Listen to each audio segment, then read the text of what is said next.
Coach Hamilton, Coach Ham, if you want to have an opening statement, we'll take questions after that. All right, appreciate it. Hey, appreciate you guys being patient with me. I know it's been a little while since I've been here to do this, so I thank you guys for taking your time with me. I do want to thank Coach Fuente for being in this spot and being able to even be sitting here.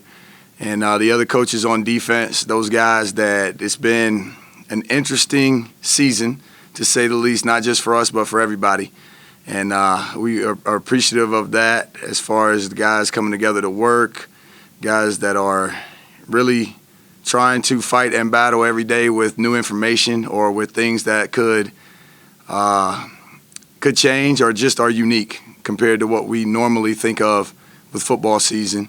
And it's been awesome getting a chance to work with these guys and get to know each other. And then mainly the respect and shout out for our players for what they've done, how they've battled, how they persevered through a lot of different things, and the way that guys have sacrificed to take on different roles, to play more snaps, to play fewer snaps, to come back after being out for whatever reason.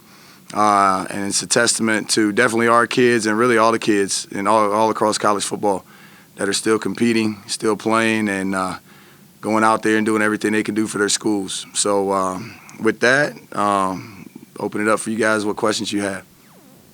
Andy, you want to start off? Yeah, Justin, normally somebody takes over as defensive coordinator and puts together new staff. They have spring ball to get to know each other. They have the summer to evaluate players and everything like that, and even not disjointed practice in August. What has that process been like for you, not only getting to know the players, but getting to know the coaches that you're working with and how you guys can gel as a staff? Yeah, it was, really new every day, to be honest. We got into a rhythm and a groove back in the winter, and about the time we were settled in on prepping for spring ball, everything gets shut down. And then coming back in the summer, whenever it was that, or through Zoom, doing all those meetings, we met almost every day as a defensive staff, every weekday. Then getting back, when we were back in the building and getting our kids back in here, fortunately for me, I know a lot of the kids, but the coaches did not. So that was a work in progress for the kids and for the coaches. And then when we got to do the walkthroughs and into our training camp, it was kind of, again, about the time we catch a rhythm. Then we had a couple of guys that were in and out, and guys got nicked up. I know early on with guys being not in their normal routines as far as spring ball and summer conditioning with strength staff, there were a lot of soft tissue injuries or just guys that needed a day that were beat up, banged up. Into the season, really the same thing. And it's been, every day has been its own challenge, really. So it has been a chance for guys to show their level of commitment and perseverance because we've had to adjust and adapt a lot. And again, it's not unique to just Virginia Tech, it's across the country. But in our own experience, that's the way it's been for us. What was that like, your first game on the sideline? I mean, you missed the first two games, you come back for UNC, facing that offense, basically have no safeties at a certain point. You're drawing up plays for a linebacker on the sideline. I mean, are you thinking, what did I sign up for here? This is crazy. Yeah, in a lot of ways, yes. I mean, I knew going into that game that when you're playing against Sam Howell, those backs and those receivers, it's a difficult challenge regardless. I mean, we all, last year, one of the classic games in ACC football, and that's with the full stack, both teams. So you go into it and you try to do the best you can do with what you have. And the unfortunate thing about that week is we really didn't know during the week who we were going to have and not have. And when we finally find out on Friday and Saturday, during the week, you try to put guys in positions to do things that you feel like they can do. And then a guy either isn't available or a guy is available and has to do something else, and then Shamari Connor gets ejected.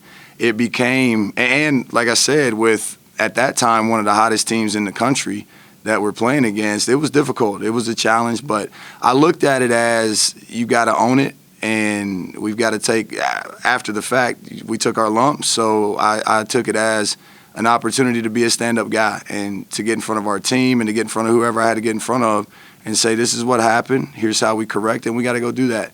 And with our coaches and our players, I was very proud of them, the way we responded the following week against BC. Thank you. David Teal. Justin, what has the experience been like for you personally? child into the world. You missed the first two games. You're having to conduct meetings via Zoom instead of being in the building. What was all that like? To nutshell it the best I can, when we do our mock weekend prior to our first game, we go to the hotel, we simulate meetings and all of those things. In the middle of our special teams meeting, my wife sends me a text. Actually, she called me and said her water broke. So that was the first Friday. So I leave out of there and go immediately to the hospital. And my son was born probably, that was like 9 o'clock, p.m. My son was born at like 5, I think it was 5:19 a.m.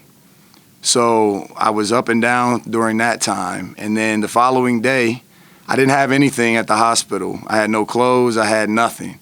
So I go out to Walmart to go get clothes. And on my way, I realized the Wake NC State game had kicked off. By the time I get from the hospital here over to Walmart, it's 7-0. NC State had already scored. So I'm thinking, like, what do we got ourselves into? Then they score 45, find a way to win that game. The following weekend, I'm in the hotel Friday night. I spend the night. I wake up Saturday morning and I get tapped out that I'm not going to be available. So then I go home and start trying to call guys and get all the pieces together for that game. Obviously, Coach Smith stepped up, did a great job. Our staff, our players did a great job. That was an awesome win. I was as proud of that win as I've been any in my career for the way that our kids and the coaches stepped up in that situation, because it was like a gut shot to me. And then finding out during the next week I was going to be out against Duke. Same thing, but at home during that time, it was probably the most useless that I've ever felt. I'm conducting meetings, I'm with the players, but there's someone that's running the film, rewinding, playing, pausing, while I'm trying to commentate over Zoom about it. Same thing in the unit meetings. And then at home with a week-old son and 2 other children, I'm isolated to where they can't be around me. They can't be in the bedroom, so I'm of no use to them, and felt like I was no use to the football team. So it was a tough time, and it was very challenging. But I found the hope in knowing that it was for our kids and that we have a good group of coaches that could step up to those challenges, and they did. And again, that was another win. Like, I'm equally as proud of that one, especially with guys that Dorian Strong stepping in that game, Nadir Thompson stepping in that game, Tyler Matheny stepping in that game. The way they went out and played was awesome. And for me, it was not a whole lot of fun, but seeing that made it all worth it. And then getting to get back, it was like your welcome back gift is arguably one of the top 3-4 quarterbacks in the country, and those backs and receivers. So it's been a challenge, and it's been, for me, I try to look at it as, right now we just put our head down and try to go get the next day and the next opponent. But I hope in 5-10 years I'll look back and say that I really grew and developed as a human being during this time.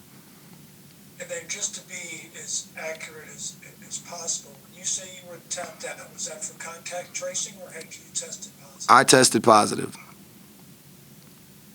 Thank you. Mike Nisley?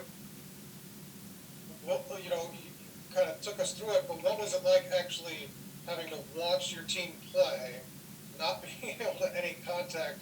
And what was were you just sitting literally alone in your room and watching the TV and yelling at it, or did you try to have to detach yourself? What was that like? So it's exactly what I was doing. I was watching on ACC Network, and it was brutal.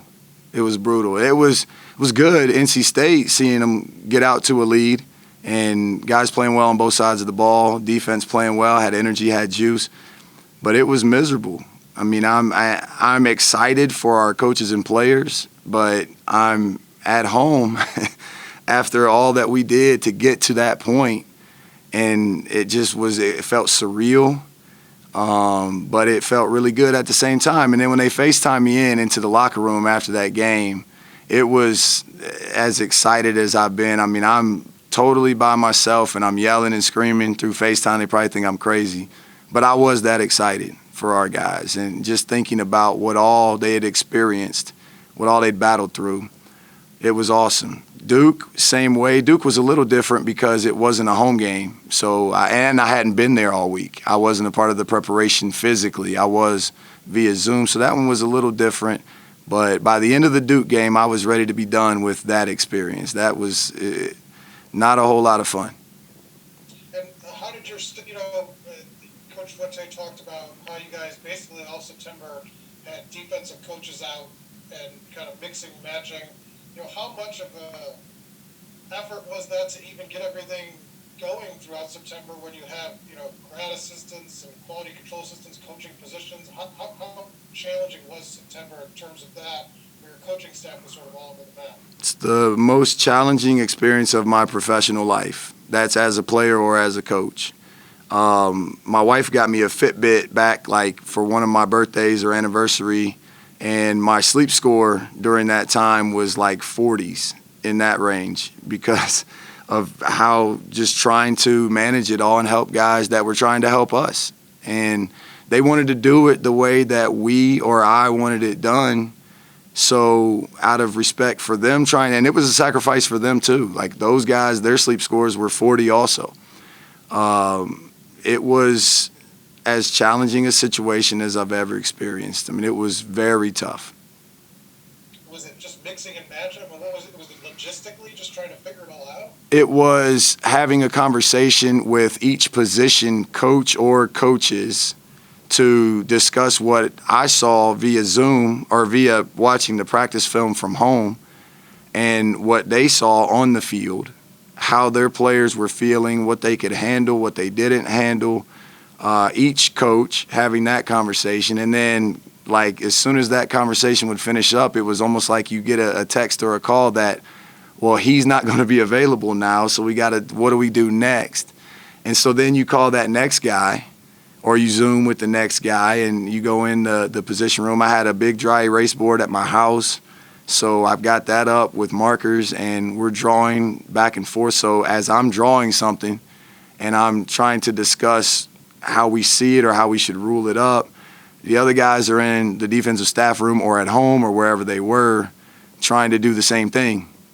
And it's hard to do. And the best you can do is the best you can do. So fortunately, we have capable guys and willing guys because it was literally nonstop phone Zoom conversations and nonstop writing notes, taking pictures, sending pictures to group text to try to make sure that you got as close as you could to contact without being able to have any contact. Thanks, Travis. Hey, Dustin, this is kind of off the beaten path a little bit. I'm just wondering, growing up in small town, Southwest Virginia, playing in high school football at a place like Clintwood, how did some of those experiences sort of shape who you were as a player at Tech and then in your coaching career, for VMI and now in Blacksburg? Yeah, I think the best part of that for me was in a small town, there's nowhere to hide, good or bad. If you are successful in doing some things, then you have to maintain humility because if you don't, those communities tend to turn on those types of people. And when I experienced some success, I was raised to be humble and I was raised to be grateful for opportunities and for the other people around. That was good. Also, if you make mistakes or if you have things that don't go your way, you've got to get out in front of that and you've got to own it. And as a player and as a coach, that's probably been the most valuable part of that for me because there's going to be good and bad and there's going to be days where you want to stay under the covers and tap out and there's going to be days where you wish your face was on a billboard. In between, it's got to be the same guy every day. And Coach Beamer taught us that too. He talked about being the same guy every day, and I think that that's critical. I think especially for our kids. Our kids need to see that. They need to see stability, especially in 2020.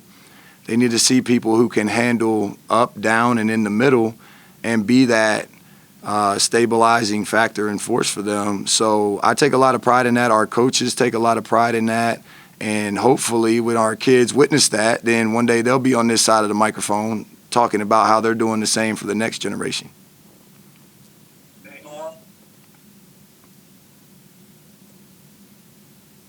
Justin,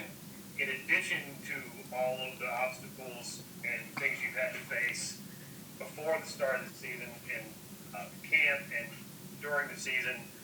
Oh, by the way, you don't get spring either. A guy who's promoted trying to install his system and terminology doesn't get the benefit of that, and you don't get to see, work with your guys until, I guess, after the June period.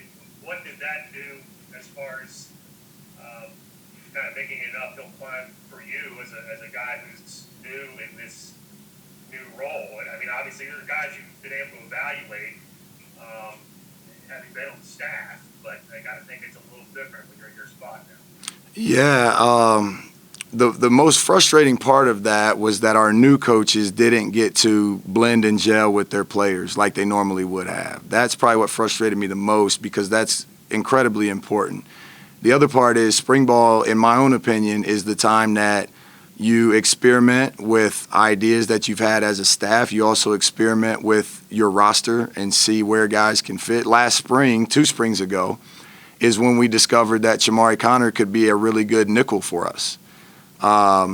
So that portion. The other thing is that it's about installing, introing, developing concepts, and as you said, terminology, where that's critical. Those are the things that you rely on when it comes to having 4 days to game plan or to prep for an opponent, and also things that become second nature for your players. So missing that was unfortunate, and that made it really all of these things. We always have to remind ourselves that we're dealing with the same thing that everybody else is dealing with.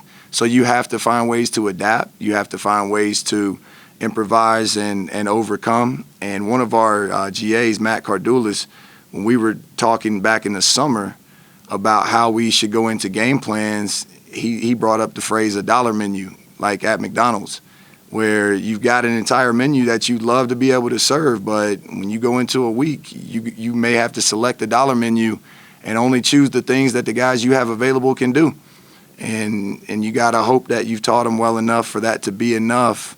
And in some cases it has been, and then in other cases it wasn't. Mike Barber? Actually, I got another one.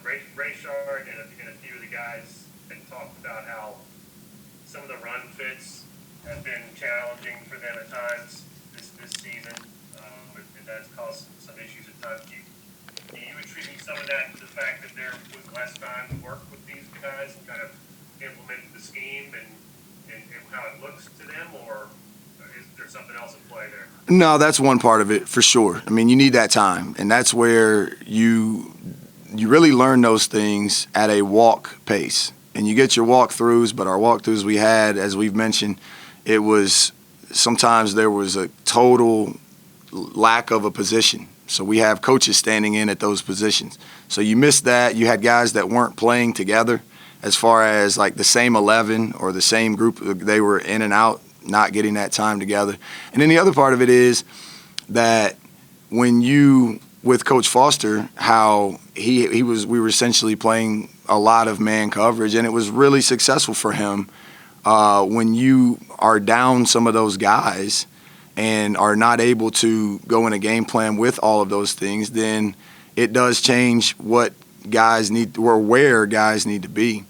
So I think that it's kind of a collection of several things, and since we've had some time together, we've been able to really get that ironed out for those guys where they understand what's happening, and knock on wood, having the consistency of those guys being with us for the past whatever many weeks it is that they've all been together playing.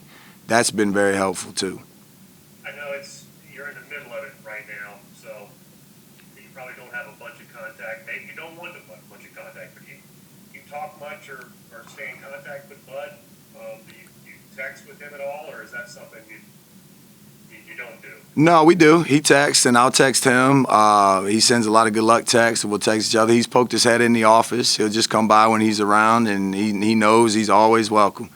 Open the door and come in, and he's done that. And some days he's come in and talked about encouraging us and helping us win, or wanting to help us win, instead of telling us he's going to be rooting us on or whatever it is.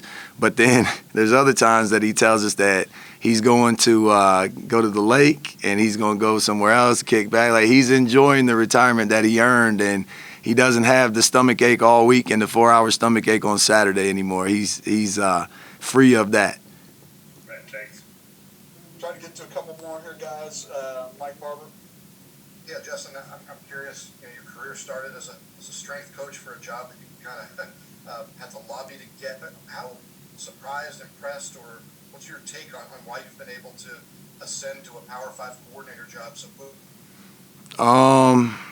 I've been fortunate. I don't really have an answer. I've been very fortunate. I've had the good graces of a lot of good people, whether that be coaching me or that I've gotten to know through coaching, that have helped me out. You know, they looked out for me. Brad Robbins, a really good friend of mine from Big Stone Gap, he called me up about a VMI job when I was at UVA Wise, and I went up there and it worked out. You know, the first year, the head coach that was there didn't get renewed, and the new guy coming in had worked with Brad at Virginia, and Brad went into his office and vouched for me. Had it not been for that, I may not have not had a career in coaching at all. It might have stopped right there. So I had the good graces of that. The kids at VMI is a challenging place to coach. The kids go through a lot there. It helped me. It helped in recruiting. It helped in coaching. It helped in developing relationships with players. And then always stayed in touch with Coach Foster during those times, and met Coach Fuente briefly in a high school, and he looked out for me. Coach Foster did, and Coach Fuente did. And it worked out with the role that I had, and then things happened that ended up going from there. But what I would say is I've just always tried to do whatever I can for whoever it is that I report to professionally and the kids that I coach. And a lot of people do that, and you have to have some luck in this business. Those are the facts, and I've been very fortunate, very lucky, and I just try to do the best job I can. If it's good enough, great. If it's not, then somebody will tell me, and I'll either fix it or they'll find somebody else that will. What did it mean to you that Bud recommended you for this job? And we probably won't come back around to me, so let me also ask, did you have any symptoms from the COVID? It's the greatest honor of my professional life that Bud Foster would recommend me for this job.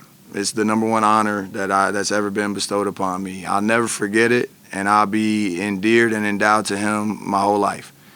COVID-wise, I lost my smell and taste for a few days, and just headaches, really. Nothing major, no severe symptoms, just headaches. And that could have been from sleep deprivation. That could have been from trying to prepare for NC State or Duke or North Carolina, whatever, but nothing crazy other than losing my taste and my smell. Thank you. Jermaine. Well, Coach, first of all, glad that you're healthy and safe and survived COVID, so congratulations on that. And I got to ask you, what's the biggest piece of advice that you got from Coach Foster taking over as defensive coordinator? It's not about them, it's about us. That's the number one thing. Like, we can talk about what this team does, what they like to do, what this formation means, what play they may run. And you could roll out to a game and know exactly what a team is going to do. But if you don't have your own guys ready, you don't have the right people in the right places, it doesn't matter. And I learned that from him as a player. I heard him say it all the time when I was coaching with him, and he's exactly right. He's exactly right. It's not about, obviously, the other team, their weapons, and what they want to do is a factor in it. But it's about your own team. It's about your own kids. It's about your own program. And sometimes it's hard. You think, like, if I could just get them to learn this, we'll shut down that. And if that's not what our guys can do, or that's not what we do, then that's not what we should do. We should do what our guys can do, because it's not about the other team. It is about our team. Thanks, sir. Hey, Justin, reminded of what a delight it is to hear you talk. Let's hope it's not 11 months before we do it again. But some of the other guys have asked already since I raised my hand, but I mean, how would you describe the influence of Bud Foster on your management style, on your play calling, sort sort of what percentage is like this is all me, and what percentage is that these are things I picked up, as a player? I would say 0% is all me, because everything that we've either talked about or that I brought to the table was I got from somebody else at some point. But management style, what I thought Coach Foster did an excellent job of was managing the other coaches. He had a way of challenging you and setting expectations, but always letting his coaches know he appreciated them. He always did that. Players too. And as a player, I think, and I joke with Tap and with Prelo, with Jack Tyler, we joke now because it's like when you played for Coach Foster, there was a threshold where once he got after you, however many times it was, and you got it right, there was that last time, and then he just stopped, and you were one of his guys forever. And for only having 1 year on defense, I didn't think I ever made it to that point. And I thought I was a rental. But then over the years, it was like he did anything. I would come up to see him and talk ball every year I've been in coaching. Like before I got here, I would go visit with him. And one day he had an off day, and it was he and I in the building, the only two people here. And he took time to sit with me and answer any questions I had about anything. And just his generosity and being a genuine, down-to-earth man, those are the things I admire the most about him. He's a Hall of Fame coach, but if you walked past him, saw him in Walmart or saw him at the grocery store, you would never know that that's who he was. And I really have a great amount of respect for that. One more, Wes. Justin, I had a question for you. I had to follow up. I'm not down there to give you cough drops anymore. I know you were struggling with your voice last year, and you had repeated games where you were losing your voice. Communication is such key. What did you do to get over that? And two, did you have to do anything to treat your voice different with the amount of times that you were suffering from laryngitis? I actually had to go see a speech pathologist last year, and I had to read from, I can't remember the book, shame on me, but I read with a voice monitor attached or connected to me, and she was talking to me about my inflection and how to push my voice to the front of my mouth or tongue so that I wasn't using so much in my throat. And I guess it helped. I'm not sure. I have, knock on wood, kept my voice so far. So that's been good. But that losing my voice, it did not come from yelling at guys. It came from playing the game with them. That's another thing Coach Foster always talked about. I'm out there. When I played as a player, I was screaming and yelling and hollering and making calls all the time like a maniac. And I just try to do that now, too, where I feel like I'm playing the game with them and I want to communicate as much as I want them to. Thank you. Thank you, Coach Hamilton. Thank you, everybody. That'll be a wrap for today, so we'll get back on a normal schedule next week. Thanks, guys. Do the link for post-game later this week for Saturday afternoon. Thank you. That was gentle right there.